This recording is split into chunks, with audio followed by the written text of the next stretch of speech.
I was wrong. I stared at my phone, reading the message again, hoping I'd misunderstood. Dad, we need some space right now. Ethan needs a calm environment, and Amanda thinks it's best if you don't visit for a while. Hope you understand. My son, Michael's text, felt like a punch to the gut. I'd just driven 6 hours from Portland to Sacramento, my car packed with gifts for my first grandchild. Baby Ethan was 3 weeks old, and I hadn't even held him yet. I sat in the hotel parking lot, my hands shaking as I typed back. I'm already here, son. Just for a few hours? I brought the crib I built for him. The reply came fast. Amanda's really stressed. Another time, okay? I should have seen it coming. But when you're a father, you want to believe the best about your kids. You want to think that the boy you raised, the one who used to help you in the garage, who called every Sunday, would stand up for you. Let me back up. My name is Richard. I'm 63 years old, and until 18 months ago, I thought I had a good relationship with my son. His mother, my ex-wife Linda, left when Michael was 7. I raised him on my own while working as an engineer at Intel. It wasn't easy. There were little league games I missed, school plays I couldn't attend because of deadlines. But I tried. God, I tried. Michael grew up to be a good kid. Smart, kind, independent. Got his computer science degree. Landed a job at a tech startup in Sacramento. We talked every week. He'd tell me about his projects, and I'd pretend to understand half of what he said. I was proud of him. Then he met Amanda. It started subtle. Our weekly calls became bi-weekly, then monthly. When I'd visit, she'd monopolize his time with plans she'd forgotten to mention. Her smile never quite reached her eyes when she looked at me. But I told myself I was being paranoid. She was young, ambitious, building her lifestyle brand on Instagram. Maybe I just didn't understand her generation. The engagement announcement came via text message. No phone call, no asking for my blessing, just a photo of them with a ring, posted to social media before I even knew. When I called to congratulate them, Amanda answered Michael's phone. "Oh, Richard, isn't it exciting?" Her voice was syrupy sweet. "We're thinking a small, intimate ceremony, just close family and friends." "Of course," I said. "Whatever makes you both happy. Just let me know when and where." "Actually," she paused, "we're still figuring out the guest list. You know how expensive weddings are." That should have been my first real warning. The wedding was beautiful, from what I saw on Instagram. 50 guests at a vineyard in Napa Valley. Amanda's parents, grandparents, cousins, Michael's college friends, his boss, even his mom, Linda, who hadn't been involved in his life for over 20 years. But not me. I wasn't invited to my own son's wedding. When I called Michael afterward, he sounded exhausted. "Dad, I'm sorry. Amanda was worried about drama. You know, with Mom being there. I haven't spoken to your mother in 15 years, I said quietly. There wouldn't have been any drama. "I know, Dad. I know. I should have. Look, we'll make it up to you. Amanda wants to start fresh with everyone. No old baggage." Old baggage. That's what I'd become. I swallowed my hurt and sent them a generous check as a wedding gift. $3,000, a chunk of my retirement savings. But Michael was my only child. Amanda texted me a thank you that felt like it had been written by AI. "Thank you so much for the generous gift. We really appreciate your support." Not even a phone call. 6 months later, Michael called with news. "Dad, you're going to be a grandfather." For a moment, all the hurt melted away. "Michael, that's wonderful. Congratulations." "Thanks, Dad. We're really excited.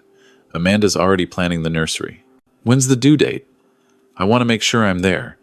Maybe I can help out when the baby comes, give you two some rest." "We'll figure that out later." He cut me off. "Amanda has some specific ideas about visitors and bonding time and stuff. But yeah, we'll definitely keep you posted." They didn't keep me posted. I found out my grandson was born from a Facebook post. Amanda had made some story about her perfect natural birth and baby Ethan's first moments with his parents. The comments were full of heart emojis and congratulations. I scrolled through them, looking for my name. Nothing. I texted Michael immediately. "Congratulations, son. He's beautiful. When can I come meet him?" Hours passed, then a full day. Finally, Michael responded, "Thanks, Dad. Things are crazy right now. Amanda's recovering. We're not sleeping. The house is a mess. Maybe in a few weeks? A few weeks turned into 3 weeks. Every time I suggested a visit, there was an excuse. Amanda was too tired. The baby wasn't on a schedule yet. They needed to focus on bonding. I tried to be patient, but I'd built a crib for Ethan, spent weeks in my garage cutting and sanding and finishing the wood. I wanted to give it to them. I wanted to meet my grandson, so I decided to surprise them. Worst case, they'd send me away, and I'd wasted a tank of gas. Best case, I'd finally get to hold Ethan. The drive from Portland to Sacramento usually goes by fast, but that day it felt eternal. I rehearsed what I'd say. I know I should have called first, but I was so eager to meet him. Keep it light. Don't guilt trip. I pulled into their apartment complex around 2 in the afternoon. Nice place, way nicer than what a junior developer should be able to afford. I grabbed the crib components from my trunk, carrying the pieces up to their second-floor unit. My back ached, but I didn't care. I knocked, waited, knocked again. Amanda opened the door, and her expression shifted from surprise to something harder. She was wearing yoga pants and a hoodie, her hair in a messy bun. Behind her, I could hear the baby crying. "Richard," she said flatly, "what are you doing here?" "I wanted to meet Ethan. I brought the crib I made." I gestured to the pieces at my feet. "She didn't invite me in. This isn't a good time." "I drove 6 hours, Amanda. Just 15 minutes. Please." She looked over her shoulder, then back at me. "Michael's working. I'm exhausted. And honestly, Richard, I need to be real with you. You put out a lot of negative energy." I blinked. "I'm sorry?" "Negative energy. Ethan needs a calm, positive environment right now. The first weeks are critical for development. I can't have stress affecting him. I'm not here to cause stress. I just want to meet my grandson." "Well, he's sleeping now," she said, even though I could still hear crying. "Maybe you should work on yourself first. Do some meditation or therapy or something. Then we can talk about visits." She closed the door. I stood there, staring at the wood grain, the crib pieces heavy in my arms. Behind the door, the baby's cries faded, probably because she'd picked him up. I wanted to knock again, to demand to see my son. But what good would it do? I drove to a hotel and texted Michael. "I came by." Amanda said, "It's not a good time. Call me when you can." He didn't call. He texted instead. "Dad, we need some space right now. Ethan needs a calm environment, and Amanda thinks it's best if you don't visit for a while. Hope you understand." I drove back to Portland the next morning, the crib still in my trunk. 3 days later, at 11 p.m., my phone buzzed. A Venmo request from Amanda. $4,500. Urgent. Specialist care for Ethan. Please help. My heart dropped. I immediately called Michael. It went to voicemail. I tried again. Voicemail. I texted, "What's wrong with Ethan? Is he okay?" Amanda responded, "He needs to see a specialist for his reflux. Insurance won't cover it. We need the money by tomorrow." $4,500. I stared at the number. It was more than I'd spent on anything in years. But this was my grandson's health. I approved the payment at midnight, my hands shaking. "Thank you," Amanda texted back immediately. "You're a lifesaver. We'll send updates." She didn't send updates. A week later, another Venmo request. $2,800. Special formula Ethan needs, plus medical supplies. I called Michael. This time he answered, "Hey Dad, what's up?" "Michael, what's going on? Is Ethan okay? Amanda says he needs special formula and specialist appointments." "Yeah, it's been rough," he sighed. "This reflux thing is no joke. The regular formula was making him sick. We had to switch to this hypoallergenic stuff, and it's crazy expensive. Is there anything I can do besides money? I can come down, help with?" "Money's really what we need right now, Dad. Amanda had to take unpaid leave because Ethan's so fussy. My salary's barely covering rent." Rent. In that moment, something clicked. "How much is your rent?" $3,200. "Why? For a 2-bedroom? "Yeah, but it's a nice area. Good schools nearby for when Ethan's older." I didn't say what I was thinking. That seemed high for a junior developer's budget, even in Sacramento. Instead, I said, "Let me see what I can do." I sent the $2,800.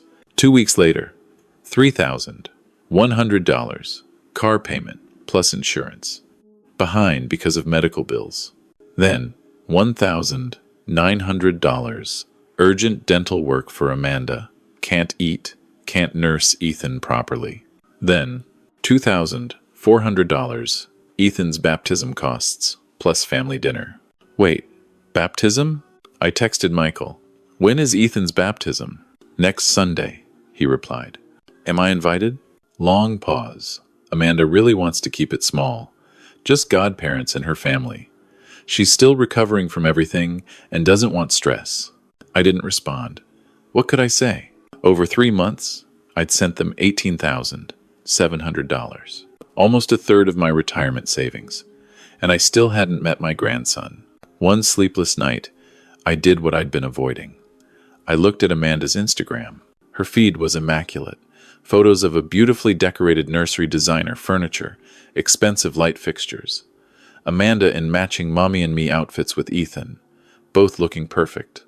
A story from 2 days ago, unboxing a $400 stroller.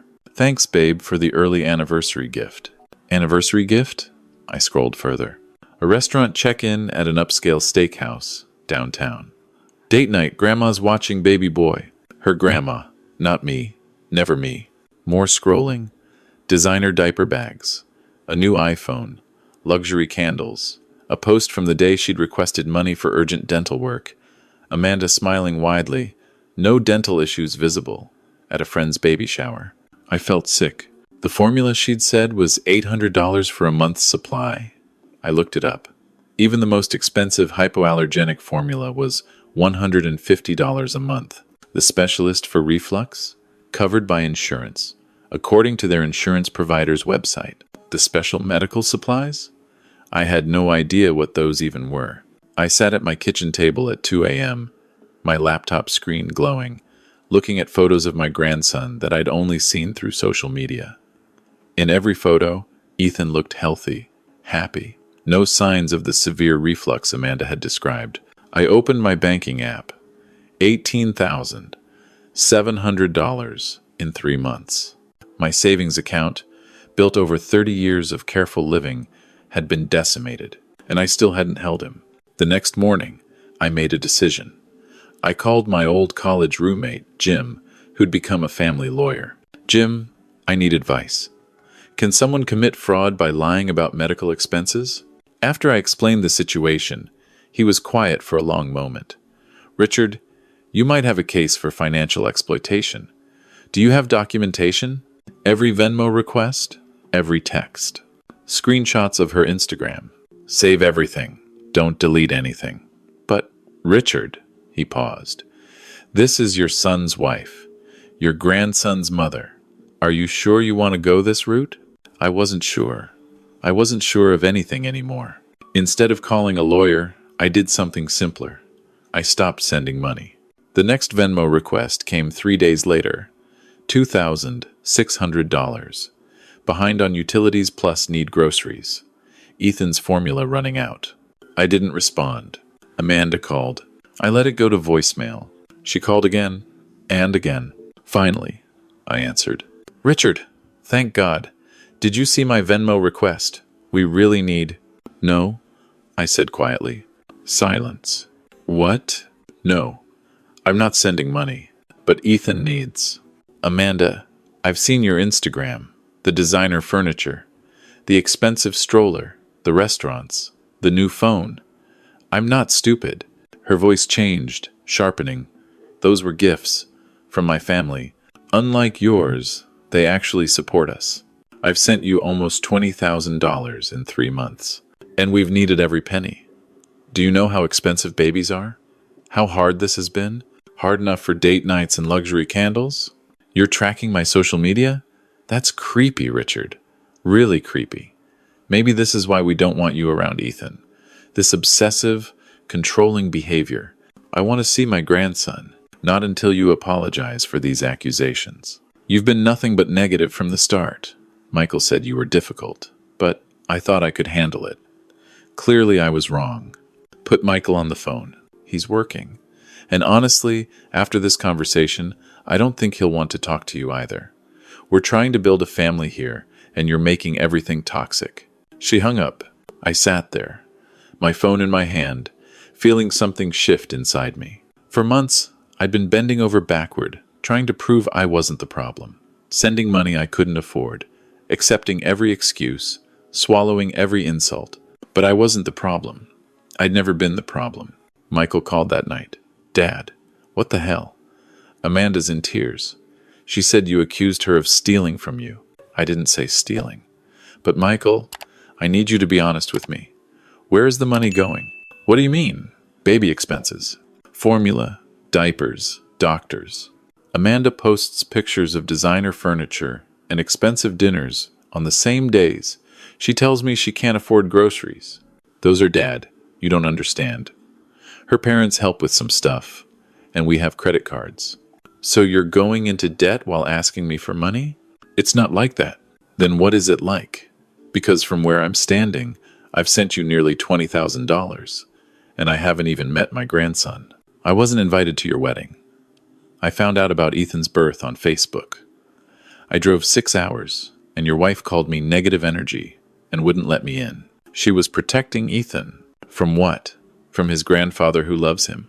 Michael, when did you become this person? Silence on the line. I'm not sending any more money, I said. Not until I see Ethan. And not until we have an honest conversation about what's really going on. Fine, Michael said, his voice cold. Don't send money. Don't call. Don't visit.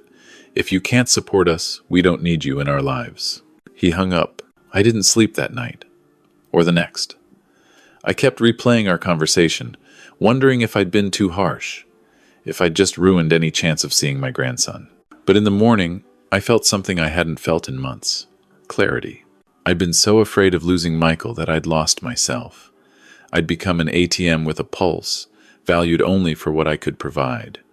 That wasn't love. That was exploitation. I joined an online support group for estranged parents. I thought I'd be the only one with such a bizarre story, but the group had thousands of members. Parents cut off by adult children for reasons ranging from valid to absurd. Many had similar stories. New spouses who controlled access to grandchildren, financial demands, unexplained estrangement. One woman, Helen, became a good friend. Her daughter had cut her off 5 years ago. You'll drive yourself crazy trying to figure out what you did wrong, she told me over coffee one day. We'd met at a local meetup for the group. Sometimes there's nothing you could have done differently. Some people just want a villain in their story. But he's my son, I said. I know, and she's my daughter. But Richard, you can't force someone to love you. You can only decide how you'll let them treat you. I started seeing a therapist, not because I was negative or toxic, but because I needed to process the grief. That's what it was, grief. I was mourning the relationship I thought I had with my son. 3 months passed. No contact. I unfollowed Amanda on social media for my own sanity. Some days were better than others. I threw myself into volunteering at a community workshop, teaching kids woodworking. It helped, keeping my hands busy. Then one Tuesday, my doorbell rang. I opened it to find Michael standing there, holding a car seat. Inside was Ethan, now 6 months old, awake and looking around with curious eyes. Michael looked terrible. He'd lost weight. Dark circles under his eyes. His clothes hung loose.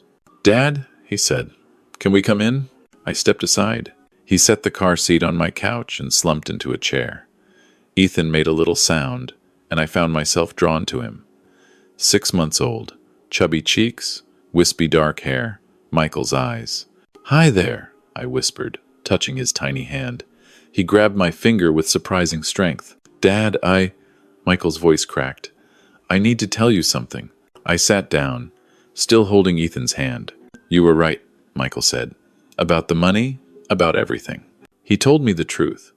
Amanda's lifestyle blog wasn't making money, it was hemorrhaging it. She'd maxed out 3 credit cards buying things for content. The designer nursery, the clothes, the accessories, all bought on credit to maintain an image. The specialist appointments didn't exist. The special formula was regular formula. The medical supplies were regular baby supplies, marked up in her requests. I found her planner, Michael said quietly. She had a whole system. She'd post expensive stuff on Instagram, then request money from you for fake emergencies. She called it dad funding, like it was a business strategy. My stomach turned. When you stopped sending money, everything fell apart. The credit card companies started calling. I realized we were $40,000 in debt. $40,000, Dad. And that's not counting what she took from you. Why didn't you tell me? Because I was embarrassed, ashamed. I defended her, cut you out of my life for her, and I had to face that I'd chosen someone who... He put his head in his hands. Who treated my father like an ATM? Where is she now? At her parents'. We separated. I'm filing for divorce. Ethan started fussing. Without thinking, I unbuckled him from his seat and lifted him up. He was heavier than I expected, solid and real. He looked at me with those serious eyes, and I felt something in my chest crack open. Hi, Ethan, I said softly. I'm your grandpa. Michael was crying now. I'm so sorry, Dad. I'm so sorry. I should have listened to you. I should have stood up for you. You didn't deserve any of this. No, I didn't, I said. And then, but you were young and in love. And she was very good at manipulation. That's not an excuse. No, it's not. But it's a reason. I looked at him. What do you need, Michael? Nothing, he said quickly. I'm not here for money. I got a second job. I'm handling the debt. I needed you to know the truth, and I needed Ethan to meet you. I've stolen 6 months already. I can't steal anymore. We sat in silence for a moment, Ethan warm against my chest. Are you okay? I asked. Really okay? I will be, eventually. I got a therapist. She's helping me understand how I got here. How I let someone. He trailed off. Dad, can I ask you something? Anything. Why did you stop? The money, I mean. Was it just the Instagram stuff? I thought about it. I realized that as long as I kept enabling the behavior, nothing would change. I was hurting you by helping you. Does that make sense? He nodded. My therapist said something similar, about enabling. I should have set boundaries earlier. But I was so afraid of losing you. You did lose me for a while, Michael said quietly. I'm sorry for that. I don't know if I can ever make it right. You're here now, I said. That's a start. Ethan grabbed my glasses, nearly pulling them off my face. I laughed, actually laughed, for the first time in months. Michael hesitated. Can I bring him by sometimes? I got an apartment closer to here, 20 minutes away. I want him to know you, Dad. Really know you. I'd like that. And Dad, I need to say this. I don't expect you to forgive me right away. What I did, cutting you out, letting her treat you that way. The wedding, the birth, all of it, I need to earn your trust back. We both have work to do, I said. But Michael, you're my son. We'll figure it out. It wasn't a fairy tale ending. Over the next months, we went to family therapy. Some sessions were hard. Michael had to face the full extent of what he'd enabled. I had to process my anger and hurt. But we both showed up, week after week. Amanda fought for custody. But when the financial records came out, including her dad funding notes, the judge wasn't impressed. Michael got primary custody. Amanda got supervised visitation and a court order to pay back half of what she'd taken from me. I'm not holding my breath on that money. The real gift was Ethan. Every Sunday, Michael brings him over. We built a proper nursery in my spare room. The crib I made finally got used. I teach him words. He calls me Papa. Michael's slowly building his life back. He's still paying off debt, still seeing his therapist, still working 2 jobs. But he's present. He's trying. And me? I learned something crucial. Love isn't just about giving. Sometimes the most loving thing you can do is stop. Stop enabling. Stop sacrificing yourself. Stop accepting unacceptable treatment. I also learned that family isn't just about blood. Helen from the support group comes over for dinner sometimes. The kids from the woodworking workshop call me Mr. Rick. Michael's new friends, a couple he met at a parent group, have become like extended family. When you stop waiting for specific people to love you right, you make space for the ones who already do. Last Sunday, Ethan took his first steps. He toddled across my living room straight into my arms, and Michael caught it on video. We laughed until we cried. Amanda commented on Michael's Instagram post of the video. Why wasn't I there for this? Michael didn't respond. Neither did I. Some bridges don't need rebuilding, and sometimes the family you create is stronger than the one that broke. Ethan's sleeping on my chest right now as I write this. He's 14 months old. He knows my voice.